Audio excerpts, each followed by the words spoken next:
आप यकीन नहीं करोगे, एक छोटा बच्चा जंगल में अकेला रह गया।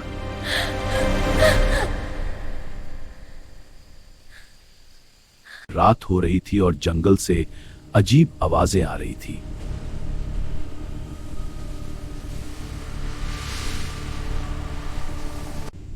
तभी अचानक एक बड़ा शेर उसके सामने आ गया।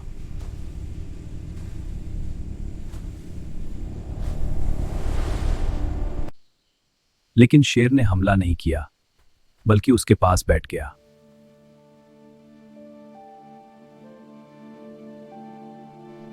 सुबह तक शेर ने उस बच्चे की हिफाजत की और उसे घर तक पहुंचा दिया। ऐसी कहानियों के लिए सब्सक्राइब जरूर करें ताकि नेक्स्ट पार्ट आसानी से देख सके।